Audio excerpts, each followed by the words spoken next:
City Council. And my name is Oscar Romero, and I'm at 809 De Anza Circle.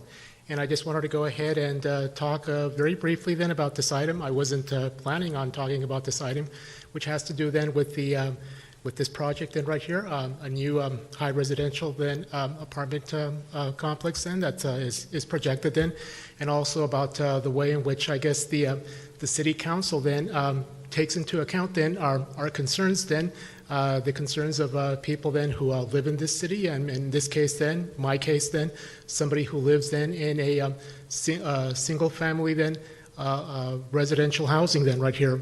We have houses here where we're going ahead, we're currently living then, and we also have families that we're going ahead and we're attending to then right here. I grew up in Corona, and it was a place then that I felt then was pretty idyllic then. I very much appreciated then the opportunities that were afforded to me then right here, and also the experience that I had then right here going ahead and growing up then in a community that was composed then of families then in houses then that were set apart then right here, and we did form a community then. I am concerned then about what I also see then right here as an emphasis then, or what I've been seeing in the last 15, 20 years then right here, this massive increase then of apartment buildings then that we've been seeing that are going up, it seems, and here, there, willy-nilly then. And what's going on then is that I'm feeling that this is also going ahead and impacting then our quality of life, what we have then right here in the city then. I work at Pomona. I work at a university in Pomona then, and what I need to do is the most direct route for me to go then from my place then to my place of work would be to take the 91 and then take the 71.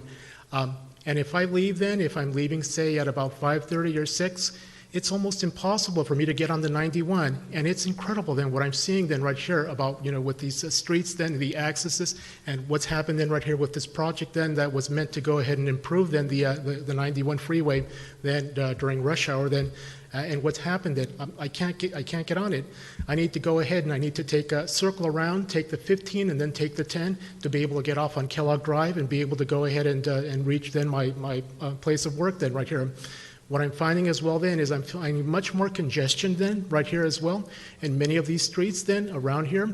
I happen to live then pretty close to the 91, so people are going to be going ahead and passing by on streets then. Either it's on Railroad and they're eventually going to go ahead and try to find an access ramp then, or it's going to be on Buena Vista. Now that Buena Vista actually then, there have been some improvements that have been done then right there, and people try to go ahead and they have access as well then to the freeway then right here.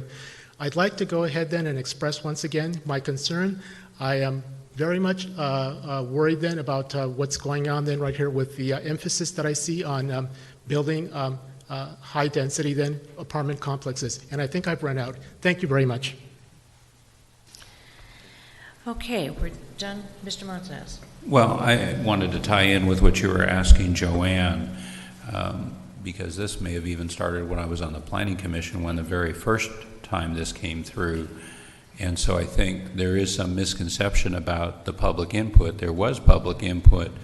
I believe the first iteration of this had office buildings on the front and apartments on the back, correct?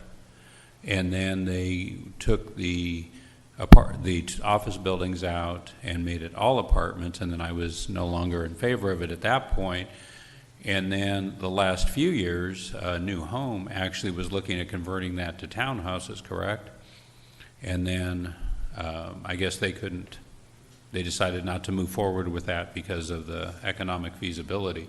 So when was the first approval, and when was the final approval of this project? Okay, if I may, the project was actually approved by the council in May of 2008. And then there was a Senate Bill 1185 that allowed the map to be extended 1 year in 2010. And then in 2011, Assembly Bill 333, 208, and 116 extended the project for 6 years. So the development was entitled to extend the map all the way to 2017 with no action by the City Council. Despite that, it has been to the Council in January 2010, in July 2010, November 2011, November 2012, and December 2013, all for extension of the map request, although it didn't have to be.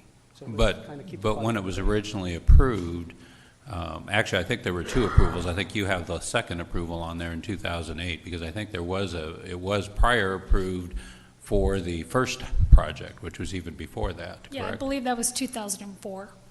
And so it started back in 2004, and there were a number of meetings where residents were in fact in the room. Yes, it went both to Planning Commission and then it did go to City Council. Because I know I even tried to get the developer to agree to put an extension from the Home Depot parking lot and the drive aisles into there to help with some of the traffic in that area. And unfortunately, the developer and the commercial site decided that that was not feasible to do. But I mean, there were a lot of discussions on this project over the years. This was not something that is happening today.